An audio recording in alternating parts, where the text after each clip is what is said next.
So we're going to launch this. Welcome everybody who's joined this meeting. My name is Aaron Garnis-Holmes. I am the ambassador to our Anacostia Watersheds Urban Waters Federal Partnership. I'm also a member of the Anacostia Parking Community Collaborative.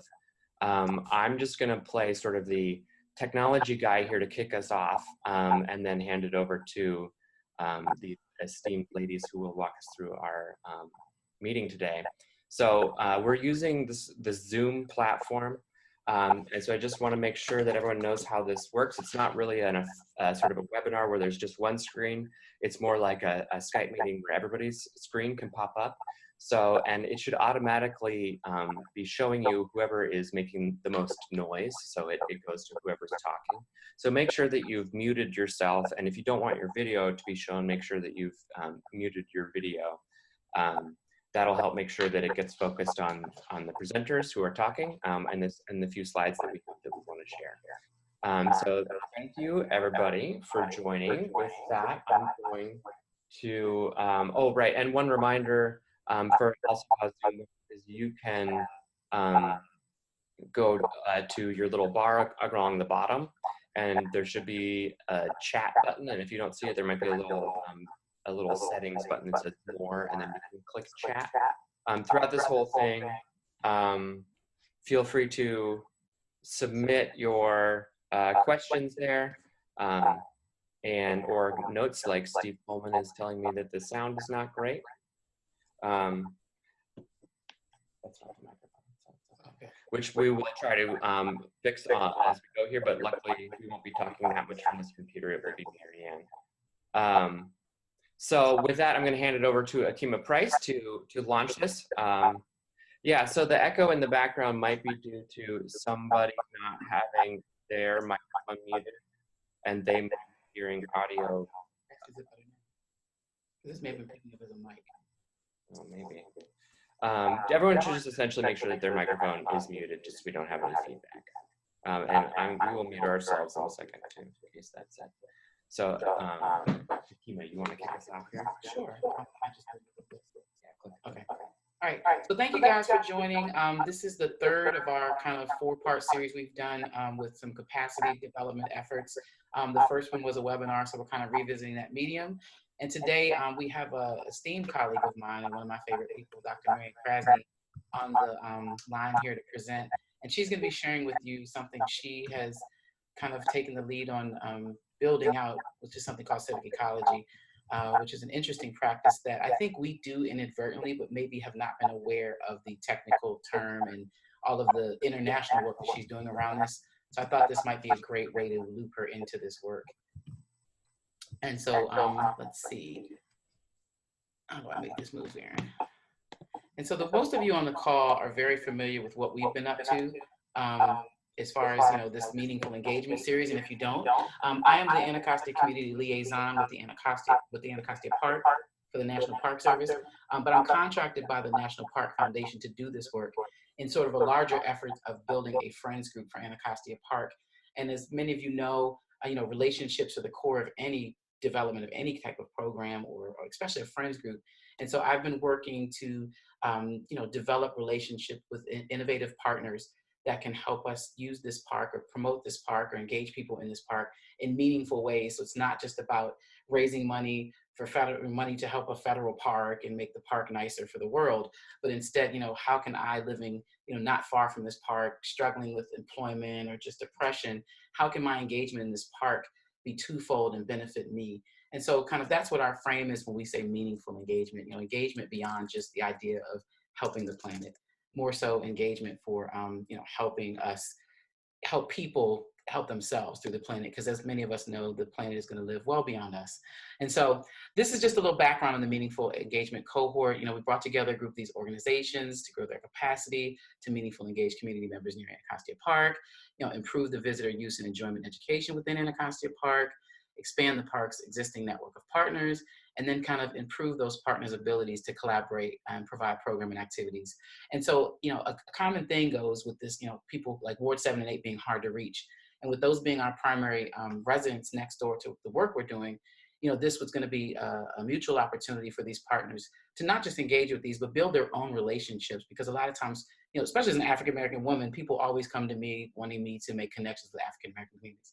And while race definitely plays a part in this, those relationships are built not based on my color, but they're based on my personality and who I am and just the authentic nature I bring to the work. And so kind of helping share the way to do that in a technical form through experiences is kind of what has been my underlying effort here. And so you'll see on this kind of what we did. We had 6 really successful events that we did in partnership with the partners I'm going to talk about in this next slide, but we did 3 late skates, we did 3 family days. And so at this point, we have our family's larger, and we've got this group of people that I'm working with now to think about what their programming could look like in the park in 2020, with me and without me, because our ultimate goal is that we have these partners that can do self-led partnerships in our park, that enhance what we're already doing through the National Park Service.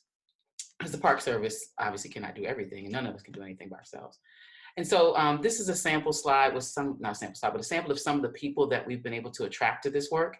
And so if you key into that 3rd bullet, like we've been trying to engage specialists like social workers, principals, and mental health practitioners in nature-based activities like walking, talking groups, meditation, invasive species removal, which will kind of connect back to Marianne's work, bike tours, field games, a variety of things that you can do. I mean, I think there's an unending list of things that can happen in a park that don't always have to be about the trees and the grass, but can focus on other issues. And so we've been really excited to have people like, groups under the Office of Victim Services and Justice Grants and the National Reentry Network kind of show up to what we've been doing and see value in this, and not just our traditional valued environmental partners, but just, again, having these new partners that can then weave this into their disciplines and really make this kind of a multidisciplinary experience, using parks for things beyond just, the value to the planet. And then, so what this looked like, I said, those 6 monthly events in Anacostia Park, we had over 2,000 attendees. We had over 20 partnership organizations. So this is Courtney Stewart of the National Reentry Network and one of his colleagues. And so what this looked like was inviting partners to table, but then also saying, hey, let's get your table game up to where, you can be in the setting of a cookout and be just, it seemed really cool, because if you're giving me a flyer and I'm at a cookout, what am I gonna do with that flyer? So this was more so like engagement activity. So we talked about what it could look like, and we came up with them making people could come up and make nature-based greeting cards. And so while the National Reentry Network definitely promoted the services they offer, they also promoted nature as a powerful thing for people in person or incarcerated. And so people were able to make these cards, and they physically donated these cards to people that were incarcerated. So they have now a piece of nature, on the inside, which, is deep and fun and exciting, but also it's just a bigger practice too, because now he can take that to other places even outside of our park, which again continue to promote Anacostia Park and nature and the value of nature space, green spaces. We had 15 community members that volunteered. And again, that 2,000 consisted of families and participants. We partnered with DCPS, which has been a major partner, not just, the traditional, let's do environmental programs in the park that complement the science classes, but how do we use the park for, supporting their in-school suspension program where kids can get out and pick invasives, which is, something that the Park Service needs support with, but at the same time can be therapeutic to somebody maybe with anger, that has a lot of anger, or just needs to get some work out. And then again, these 20 new partners look like everybody from, social service. We had some folks that do the beat the streets kind of folks that are the violence interrupters in the neighborhoods. So again, violence interrupters are really powerful partners when you're talking about engaging with communities that are impacted by gun violence. And so at the same time, to have them show up to a program that the park was the focus means that they can see value in the park and their work, which is again our goal here. And so for 2020, we're planning to, oops, didn't mean to have that up there, but for 2020, we're gonna kind of revisit the late skate series and do this new family day in May, which we're hoping to be an open house with all of our partners. So it'll be kind of like a family reunion where people, because although we have all these partners, they don't always directly get to see each other or work with each other. And so this will be a chance for us to kind of bring them in fold, to really see each other and to practice what they've been learning together. And ideally, that would be the place that some of the ideas that may come out of today for you could begin to show up. And so it'll be clearer toward the end of Marianne's presentation and what we're kind of prompting our homework. But the thought is that you can kind of see yourself and your organization's goals in some of this, and how could that show up in the park. So, how do you apply this in something that you can tangibly, physically do with people? And then also have access to a network of people that can support you on that. And at the same time, know that we've already built this growing group of community members who are looking forward to coming back and attending. So we can always, also ensure that we'll have at least 100 to 200 people in the park to engage with you.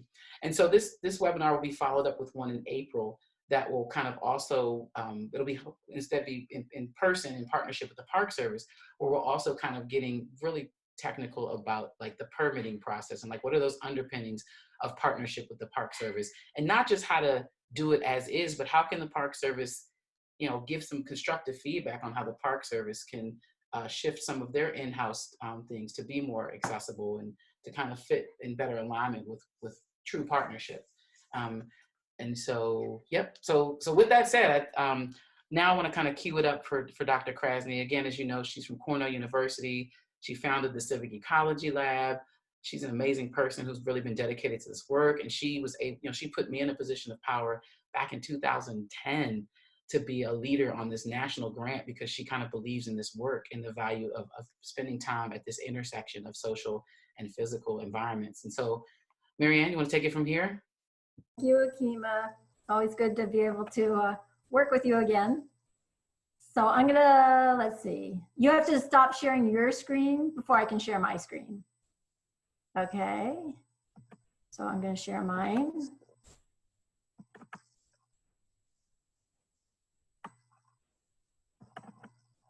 Oops. All right. Well, it's great to be here. Really appreciate Erin and Akima inviting me. And I hope this can lead to some more discussion past the hour, and who knows, maybe collaboration. So I'm gonna, I just wanted to thank also the National Park Foundation and Anacostia Park and Community Collaborative for sponsoring this webinar.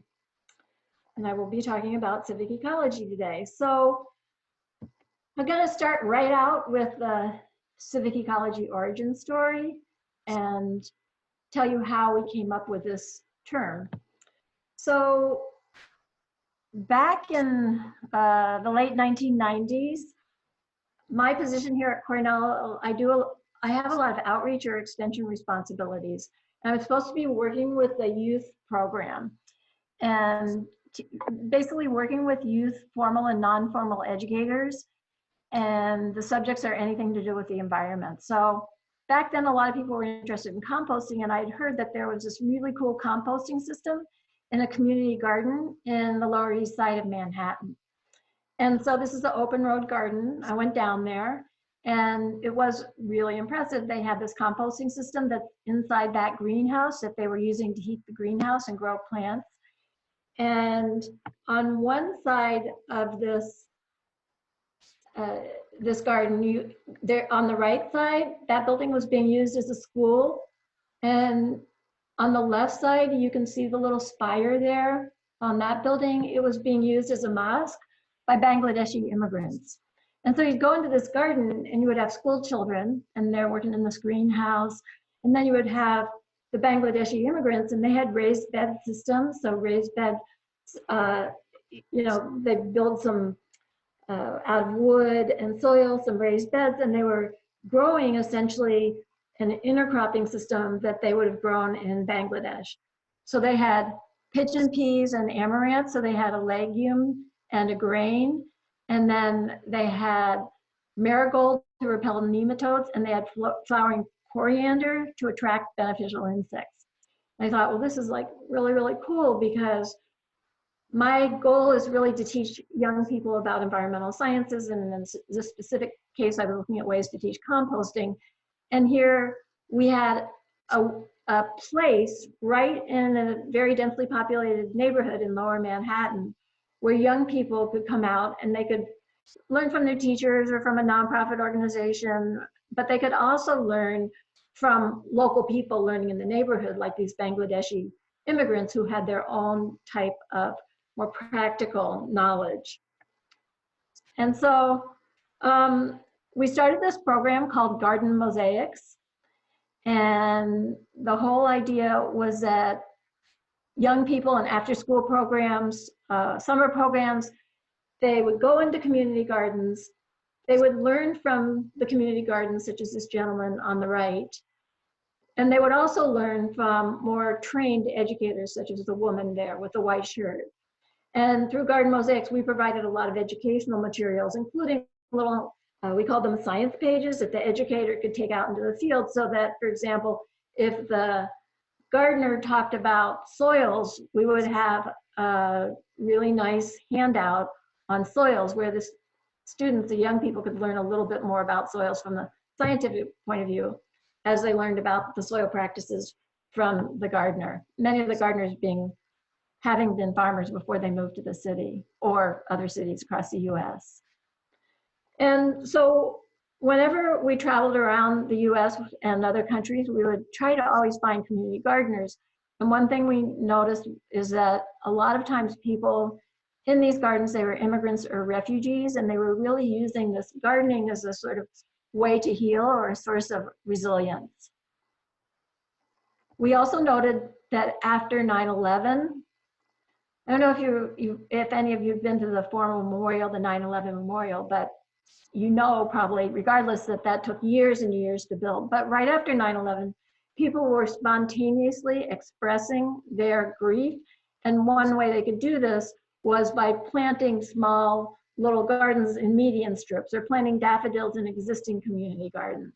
So they were sort of turning to this greening as a source of resilience and a way for them to recover from tragedy.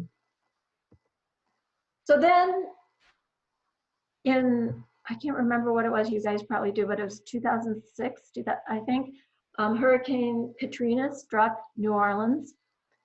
And my colleague, Keith Tidball, was part of a team from Cornell who went down to New Orleans to help plan for the recovery. And so they were looking at all different kinds of, social and physical infrastructure. And he was head of the team that was looking at greening infrastructure. So Keith went down there, and we thought, well, probably people are going to plant flowers or plant some sort of community gardens or gardens in a median strip, because that's what we'd seen in other cities after a disaster like 9/11, but also in response to what we might call a slow burn, or like cities like you've seen pictures, or you've maybe been to Detroit, like as neighborhoods decline slowly, a lot of people are planting gardens in the vacant spaces created by when abandoned houses are torn down. So anyway, he went down there looking for community gardens, but what he found was really that people were actually thinking about trees more than gardens. And you've been to New Orleans, the live oak trees are sort of the kind of symbolic of what it means to be a person from New Orleans, or what the city means to a lot of people. If you remember at the time, there was also a lot of media saying, okay, this is it. New Orleans was already sort of, on its last legs, a lot of crime, poverty, whatever. And it will never recover from this horrible flooding and hurricane. And Keith would find signs around town that would say things like, somebody posted on a house, roots run deep here. So again, this sort of symbolism from the trees, as well as I'm coming home, we'll rebuild, I am New Orleans. So we're trying to create a counter narrative of rebuilding and resilience. And what he found was that this was expressed by a lot of people planting trees, which he actually ended up doing his PhD dissertation on this and sort of relating it to the symbolic nature of trees in New Orleans. So we had, a bunch of examples now, whether people are turning to planting flowers or planting vegetables or planting trees in response to some sort of disaster or hardship. And so we decided that we needed a name for this phenomenon of turning to greening in the face of hardship or disaster. And Keith came up with the name Civic Ecology. And we talk about civic ecology practices that are local environmental stewardship actions, like the tree planting and the community gardening. And they both enhance the green infrastructure or the green elements of a neighborhood, as well as community well-being. And they occur in cities as well as other human-dominated systems. So what I wanted to do now is just take you on a short little tour of different kinds of civic ecology practices And maybe some of these you'll be able to relate to through your experience in Anacostia or DC. Oops, before I did my little tour, when I was preparing for this, I went onto the Anacostia River and Parks website, and I saw that you had something Anacostia Park and Community Collaborative, sorry. And that you had something very similar in terms of ideas. So we have civic on the left, but you have community on the right, and you have the rivers and parks, or the more biological, physical infrastructure on the left, or the green infrastructure, blue infrastructure on the left. But basically, you're talking about community and rivers and parks, and we're talking about civic and ecology. So there's a lot of similarities to the way that we're thinking. Okay, so here's the tour. And Akima, I don't know if Dennis Chestnut's come on the call, but you remember, I'm sure this, we were with Akima and Dennis Chestnut from Groundwork Anacostia at the time, and the Earth Conservation Corps when we took this photo. And I don't know if the bandalong traps, the litter traps, are still on the Watts Branch, I think is what the name of the creek was. And you have young people here. They're collecting trash from the river. They're actually also doing some science activities, because they were also recording the composition of the trash before and after the plastic bag ban in DC. So that's a more citizen science activity, would be recording or monitoring the floatables, the composition of the floatables, whereas the stewardship activity, that actually trying to clean up litter, is what we're talking about in civic ecology. So Marianne, if I could chime in real quick. Inadvertently, what the Earth Conservation was doing, because behind the scenes, the partnership building that it was building between the core between those projects, and then by having the attention of people like you who are representing larger organizations, kind of was validating. So there were some underlying things that were going on that were kind of centered on that well-being without even realizing it. Okay. I don't know if you want to elaborate or you want me to continue. Well, I mean, I didn't want you to elaborate, but I just wanted to kind of make the point for the community well-being. Okay, yeah, that's a good point. So because these were kids that were at risk, and they were giving them some training and employment, actually, in this case, right? So it wasn't a volunteer activity like some of the stuff I've talked about before with the tree planting and community gardening. Correct. Okay, okay.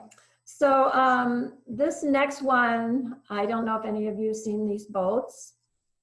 So this organization is in the Bronx. It's called Rocking the Boat. It's a super cool organization.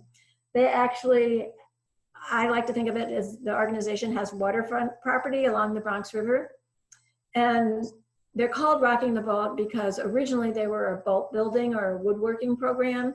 So these are replica boats of the kinds of boats that would have been plying the harbors of the city, probably more than 100 years ago. And the kids have this woodworking shop and they build these boats. But then because they had the boats and they had this waterfront property, they started using the boats. And so they've used them for various things. But here we have oyster restoration, which I don't know if you have in the Anacostia River. I know there is, I'm sure there is in Chesapeake Bay. But anyway, the kids are sort of monitoring, helping the oyster restoration effort, which is a collaboration between scientists and volunteers. They place baby oysters in these cages in the river, and then here they're drawing them up to look at their survival. This one is actually on the campus of Cornell University. Just another type of civic ecology activity. We work with a bunch of student volunteers to do some trail maintenance. And this one is actually in Miami. And when I was down there to give a talk once, I found this group and I was able to go out with them on the weekend, and we're doing invasive species removal. So they're removing, I think it's called, it's not Bermuda grass, but anyways, it's an invasive grass, and then they put it in these piles and they put plastic on it, and they basically, because of the hot sun, it kills the seeds. And then just because I know Akima's done a lot of work in reentry, and I think she even won a national award for her works, which is really exciting. I wanted to give a reentry example. This isn't actually reentry, it's at a prison where the inmates are doing some gardening, but there's a lot of greening programs also for people returning to their communities. So again, some of these might combine job skill training and other elements, but they do have this element of there's this social aspect or community or civic aspect, as well as a biological or an ecological aspect. And then this one, some people might think is a little strange or even macabre, but this is our Ithaca City Cemetery. And essentially this cemetery acts like a park. It's really beautiful. It's on a hill and there's a lot of big trees. And so we have a group called Friends of Ithaca City Cemetery, and we have these events where we prune trees and we clean up trash, but we also clean the gravestones because a lot of them are really old and you can't read the inscriptions anymore. So you can see there's a very human element to this, or even though the humans are maybe dead, but there's also the greening element in terms of the beauty of the cemetery for its natural features. This is a litter cleanup that we conducted with some high school students in Beijing, China. The high school students organized it. It was very interesting because they weren't used to doing these kinds of volunteer or civic ecology activities. And I could tell you some stories about how we worked with the park and how the park reacted to all these people going into the park and cleaning up trash, but I'll leave them for later. And then I just found this Anacostia photo, another litter cleanup. And actually, I didn't have a picture of it, but Akima and I and several of our colleagues, we did a cleanup. I think it was mostly tree pruning on Kingman Island a number of years back. All right, so those are some of the civic ecology practices. And now what I wanted to say is just that not only do we have practices, but we study these practices. And so we talk about the field or the discipline of civic ecology. And the definition is civic ecology is a field of interdisciplinary study concerned with the outcomes of these community-based environmental stewardship practices at the level of the individual, the community, and the environment, as well as the interactions of these practices with the people and other organisms, the communities, the governance institutions, which could be nonprofit or government, and the ecosystems in which they take place. So that's a lot, but I'm going to talk about it for most of the rest of my talk. So we have a book, Civic Ecology, Adaptation and Transformation from the Ground Up, that we published in 2015, Keith Tidwell and myself. And then we did a MOOC, a massive open online course on civic ecology. And for both the book and the MOOC, the online course, we talk about 10 principles of civic ecology. And we kind of organize them into these different orbits. And what I'm going to focus on, the first two, well, the first, yeah, I guess it's two orbits. So where, or maybe three, where do these practices occur? Why? And what are their components of their part, or their parts? And if we have time, I'll cover a few of the other principles. So the first principle is that civic ecology practices emerge in broken places. So this is a photo. A lot of people think it's of Detroit, but I talked to the photographer and he says it's actually of Atlantic City, but the same idea, right? You can see, if you look at the patterns of the vegetation, that there's the old house lots, and you can see that some of them are more overgrown than others. So probably the houses were abandoned at different points. And then they were, from what I've seen in Detroit, they get sort of trashed out and sometimes gets burned and then they're torn down. So we would call this a slow burn, broken places. So there wasn't a sudden catastrophe, but there were years of economic and environmental and social decline. I don't know how many of you recognize this, but this is Far Rockaway. So in New York City, after Hurricane Sandy, you can see the boardwalk, what remains of the boardwalk. So this is not a slow burn broken place, it's actually a disaster, right? So there was a sudden hurricane that came in and caused lots of destruction all at once. We talk about both of these types of places as broken places. And these are the places where there's sort of there's room, both in terms of the social fabric, rebuilding social fabric, as well as rebuilding the ecosystem for civic ecology practices to emerge.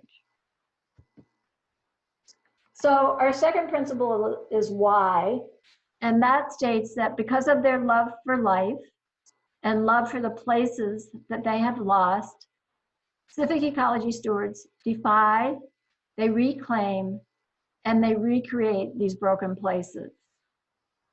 So on this photo I have up here now is Detroit. And you can see there's a boarded up house and a vacant lot, and we have volunteers engaged in tree planting. Here's Far Rockaway after Hurricane Sandy, and a number of people came out sort of spontaneously. They started trying to put this brush or debris, organic debris, along the beach there. And the idea was that this would help to rebuild sand dunes because the debris is going to catch the sand as it gets washed in or blown in. And then the sand dunes would provide some protection in the future from massive storms like Hurricane Sandy. So it's basically sand dune restoration. Okay, so this one is actually after another sudden disaster. It was after a typhoon, and it's in South Korea. And you can see they brought in some pine trees, and so it's a tree planting practice. But the idea is that people have a love or a sense of place, a place attachment to where they live. And so that's for the place. And they also have some sort of biophilia or love for life or love for nature. And that these are some of the motivators that drive people to engage in these practices, especially when there's either a slow burn or a sudden disaster. Okay, so the third one is about community. And it states that in recreating place, civic ecology practices recreate community. I think I'm going to move on a little faster because it's already 1:33. So this is Tehran, and they're doing a litter cleanup. The group is called Nature Cleaners. And one of the things that I like is that after they've done their litter cleanup, they will share tea or a meal like this outside. And I had a woman that I was working with, Zara Golshani, who's Iranian American. She was in Tehran. She did some volunteer work with Nature Cleaners, and they all talk about how this community, this social part is more important than the actual litter cleanup for them. Okay, so this one is civic ecology stewards draw on social ecological memories to recreate places and communities. So this is a refugee from Southeast Asia, I think a Hmong refugee. It's at a community garden in Sacramento. And you can see that she has footlong or Asian beans. And the idea of social ecological memories is that she likely, or her other refugees, brought the seeds with them. Like there are stories of people that they would sow seeds into their jackets when they came to this country. And so they're bringing this ecological memory, the seeds, the biological part of their former life. They probably were farmers. But they're also bringing a lot of the customs, the social customs, the eating customs, for example, the planting, cultivation customs that go along with the seeds or the biological or ecological part of this. So just a few more examples. This is a garden in New York City, and you can see the casita, so it's a community garden. So this would be the kind of house that people would have, so I think it's a Puerto Rican garden would have in Puerto Rico, where they would get out of the sun in the afternoon. So they recreate these same sort of structures in the city. And then this last one is a community garden in Philadelphia, largely an African-American community garden.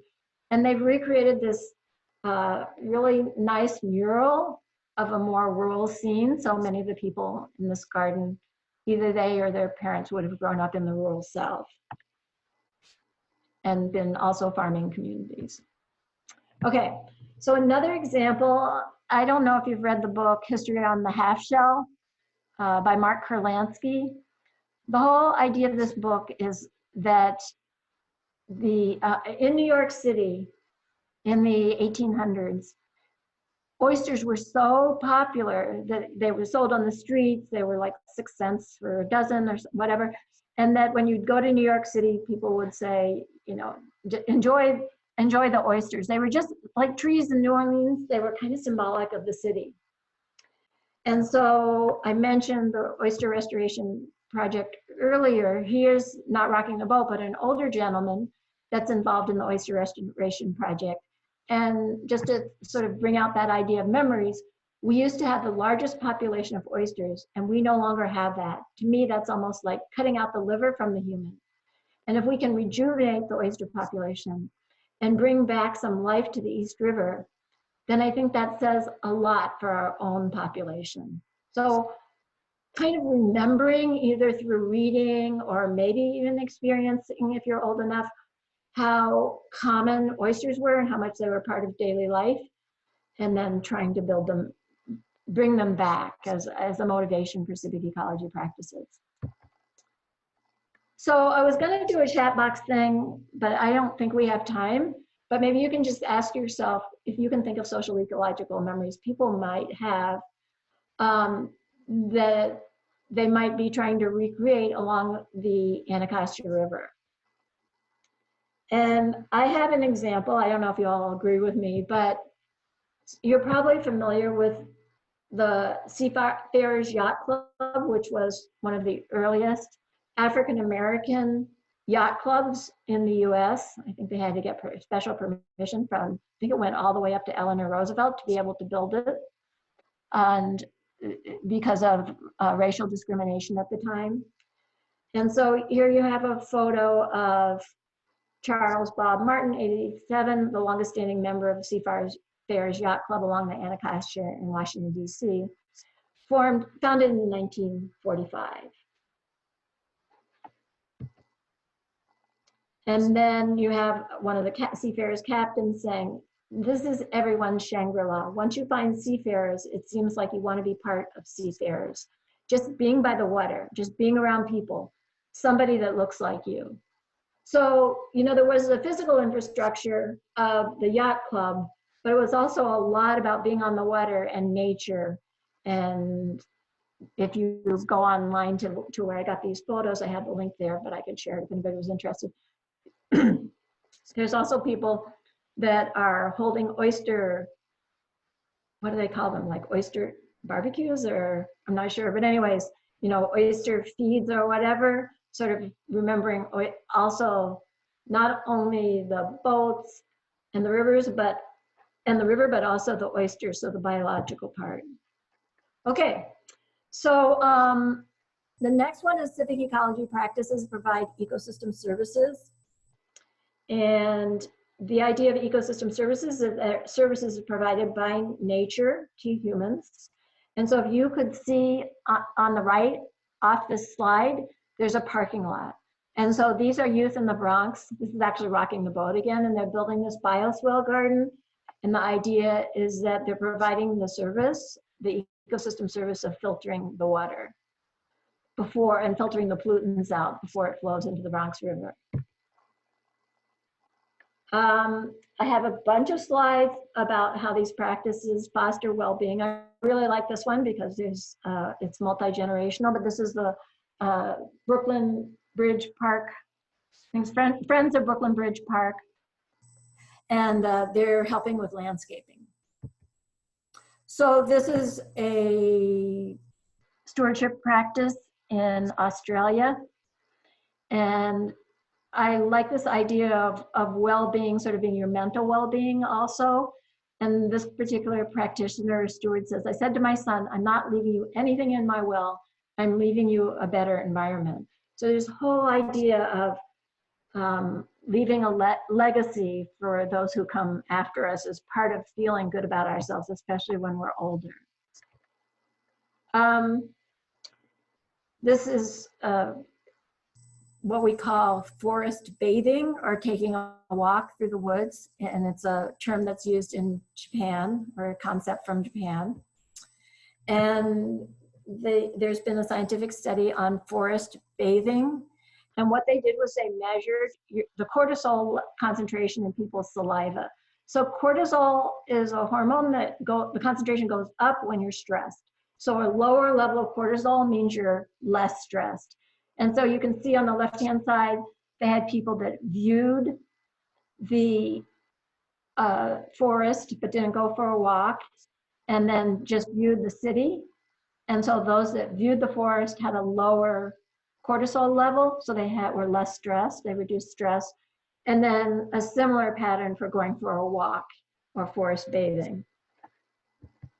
Okay, and so you guys are probably familiar with Richard Love's book and all the amazing benefits of just being in nature, which I call seeing green.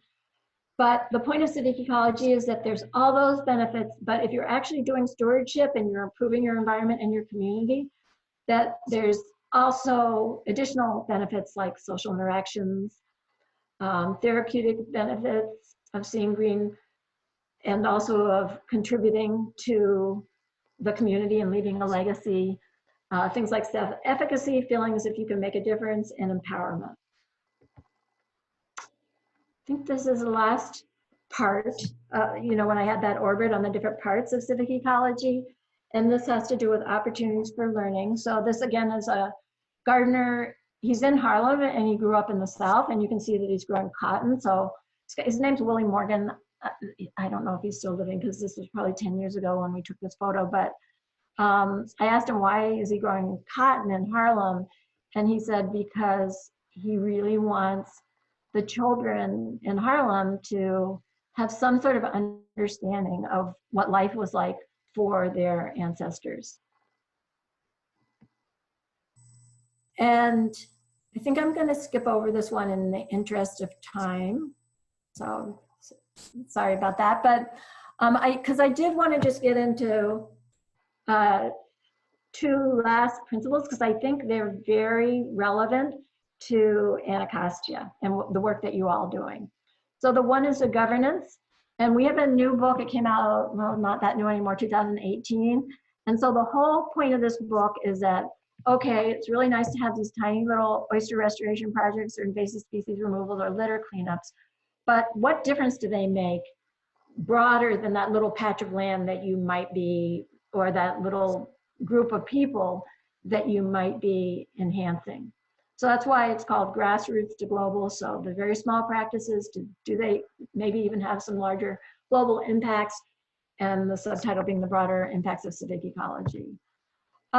So my example is from the Chicago wilderness, but I think it could be from your partnership in Anacostia.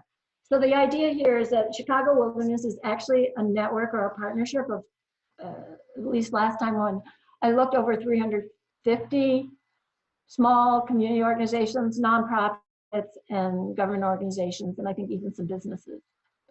And I won't go through each of these levels here, but the idea is that at the very bottom is the Friends of the Forest Preserve, right? So that's the little community groups, might be a community garden or a small friends group. And then you have the more powerful groups like museums and city. The Chicago Wilderness is a big network, and you can go up to the state and even the national level. And there's interaction between all these levels. Erica Svensson, who works for the Forest Service in New York City, and her colleagues have done a lot of work on environmental stewardship practices, which essentially they're she calls them urban environmental stewardship practices. Essentially, many of, civic ecology practices would fall into that group. And so they did some social network analysis. And so each of these squares is an organization, but they color coded them. And the point I wanted to make here is the ones in red are civic groups. So many of those civic groups would be like the community gardens. And so they're an important part of the whole network of environmental stewardship organizations in New York, and they've done this work in other cities too, Baltimore, Seattle, and I'm not sure where else.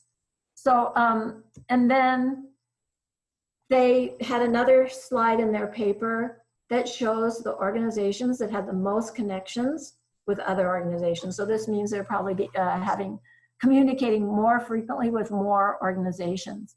And again, some of these like Bronx Land Trust or maybe even Green Gorillas, they would be involved in these community gardening and civic ecology practices. Trees New York is another one, would be involved in tree planting. Okay, and then I have one last one last principle that I wanted to share, because again, I think there's some overlap with what you're doing. And so this one is policymakers have a role in growing civic ecology practices. So this slide is in India. And if you've been to India, into any city, any open space often looks like this. At least it used to, probably when I was there maybe 10 years ago. And so I've worked with this group called The Ugly Indian, and you can search them. They have a pretty provocative website. You can see their name is pretty provocative, but the whole idea is that we are all ugly Indians, so we're all responsible.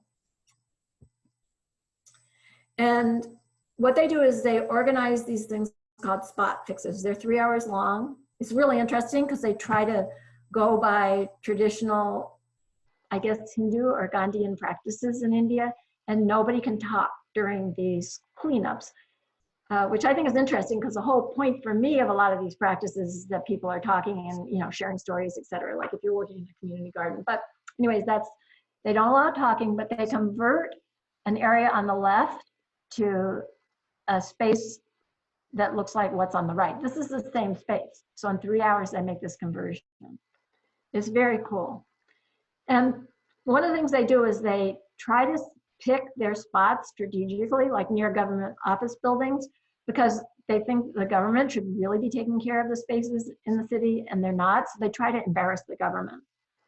And they've actually, in some cities like Bangalore, where they've actually started getting the government has taken note. And so now they're asking the Ugly Indian to do things like beautify these freeway underpasses. And so they're working together with the Ugly Indian. And I just wanted to give another example of how we can start with these little small scale local practices and then form collaboration with policymakers, people who have maybe more power. So this is the Bronx, 1960s. At the time, there was neighborhoods where 90% of the housing stock was burned or turned to rubble.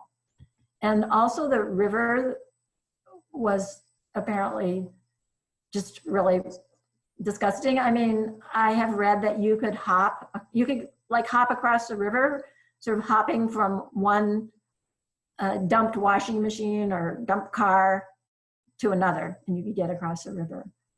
And then in the lower right-hand side here, you can see there are a lot of community groups. There's something like 60 community groups now up and down the river that have been involved in these youth education and restoration projects. You can see Rocking the Boat there, that one I mentioned before, but a lot of others. And I think this picture on the left is a little too rosy. I don't know what the sun was shining brightly that day, but they have really converted the river to a resource where people can go out and they canoe on the river and enjoy the river for recreational purposes. And so Congressman Serrano, who I think he's actually ill, he was a congressman from the Bronx for many years, and I think he just stepped down because of his age and illness. But he was very involved in these restoration efforts over 40 years in the Bronx and along the river.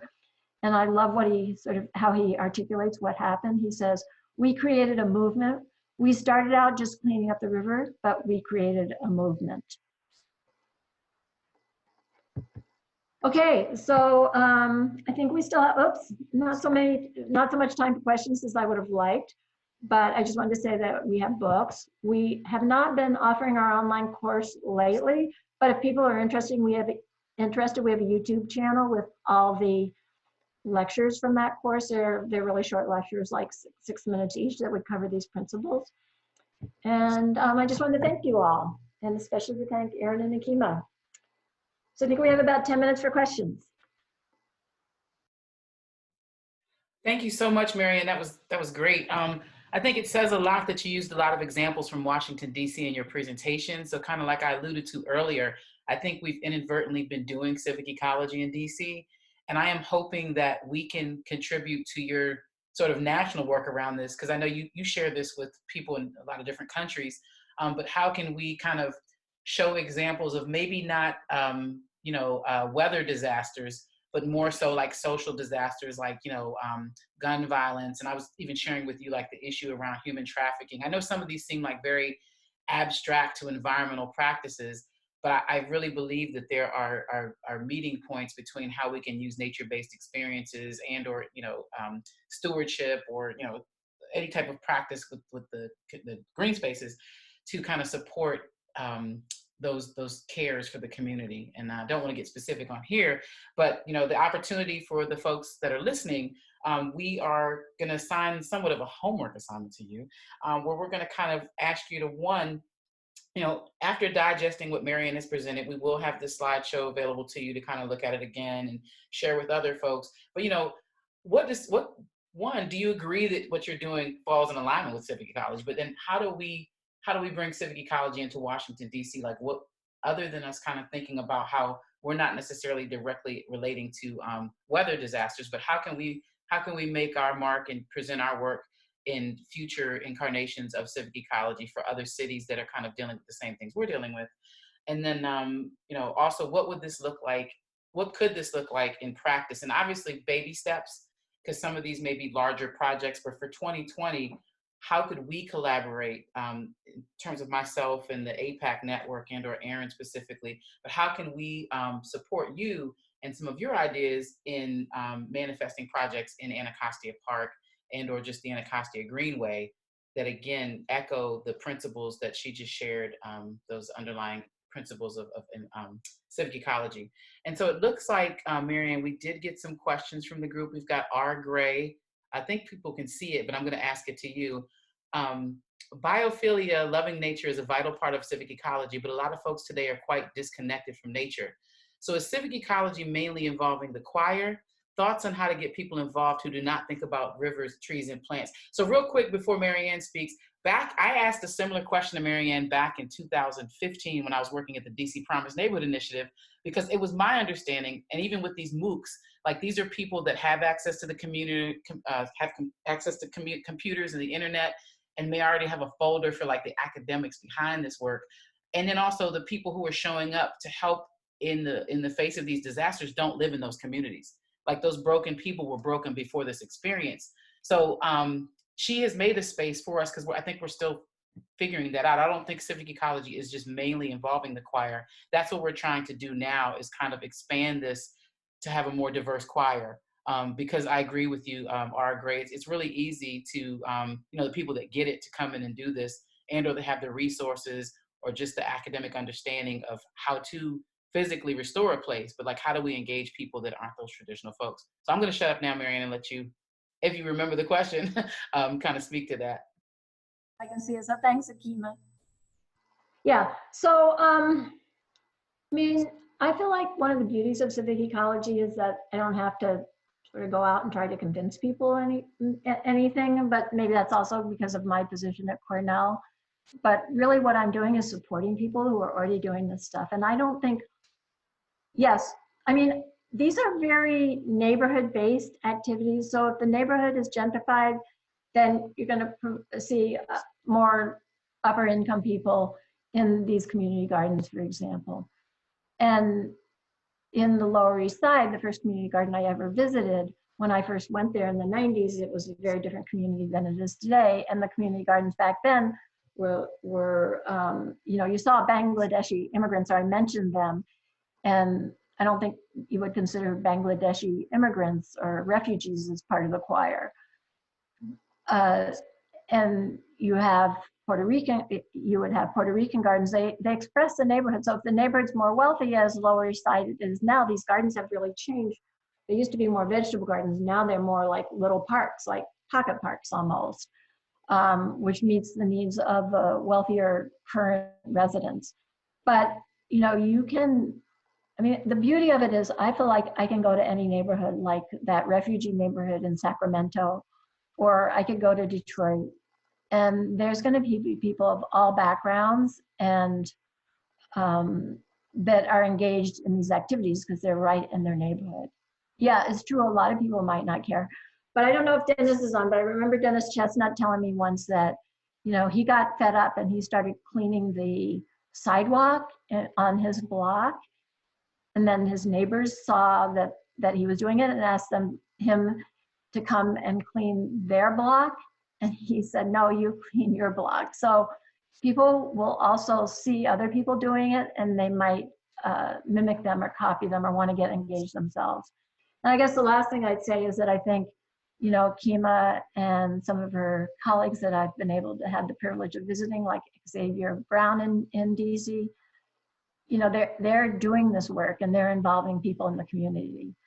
So I think it's one of the best examples of environmental and community activities that involve people from all walks of life, as opposed to maybe like work I might do with a nature center that really makes a concerted attempt to go into the city and try people to get people to come out of their site, out to their site away from the city. These are things that are going on in neighborhoods where people live.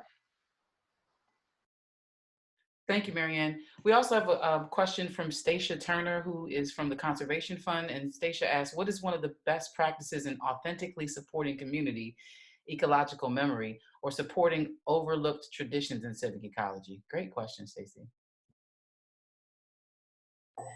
So, okay. So I just said this is a hard question, so thank you, Stacy. So how do you support? I think what you're saying is not like how I, as an academic, can support community ecological memory, or how can people support that memory. And I think it just depends on what are the memories in your neighborhood, or what memories are you bringing with you from where you used to live before. Like I talked about refugees, or I talked about the migration of African Americans from agricultural communities in the South to the city, who brought with them memories of growing cotton, for example. So I'm not sure if that's what your question is, but I think you'd have to, so in New York it would be oysters, but in Anacostia I think you'd have to really, well, one of the things I saw when I was used to work down there with Akima and Dennis Chestnut is your what do they call the Civil War forts? So that's like an amazing, all those green spaces that used to be the forts, and that at the time, you know, 4 or 5 years ago when I used to come down more often, that people were trying to restore and make this trail. So you have the social, you have the history, you have the green spaces that people are restoring. So to me, that seems like a great local example for people in Anacostia in the DC area. Yeah, Marianne, and Stacia goes on, but it looks like we're at 1:58. Sorry. Thank you, Stacia. That was a great question. Unfortunately, it's 1:59 now. We want to be respectful of time. I think that's a great question for us to consider offline with our organizations, because that's a great point to think about, is that memory making and just the value of those memories. Because as you know, we have a lot of gentrification and people are really hard fast on their place-based memories. And that's one of the hardest pulls of this gentrification, is having to leave places that mean a lot to you. But thankfully kind of trying to figure out how to use green spaces like Anacostia Park that may have also hosted family experiences that thankfully at this point aren't going anywhere. And how can we kind of maybe use that as an asset as we think about this and engage these people and be respectful of that need. So we're gonna end it here. Marianne, thank you very much again. Real quick in closing, I don't know if you want to promote, I know you've got a new environmental education course coming, but are there any other resources maybe that weren't mentioned that people can follow up with? I would just say go to our Civic Ecology website, and that lists our courses, our books, our papers, and also programs we do, like the Garden Mosaics, which was the community garden education program that I that I mentioned. So just www.civicecology.org. And I have an unusual name, so it's really easy to find me if you search Cornell. Feel free to email me if you have questions or if I can help you get your hands on some additional resources. And thank you very much. Really enjoyed it. I wish we had more time to have a discussion, maybe next time. Well, the thought is that we're going to get you down here maybe in April or May. Maybe you can come to our May family gathering. Cool. Just let me know the date. Yes, we'll do. All right, guys. Well, thank you very much, everyone. We had a really robust group of people. We had 36 at our peak. And so thank you for making the time. Please feel free to follow up with Erin and I directly if you have any other questions or want to continue this conversation. And we look forward to engaging with you next month. All right. Take care.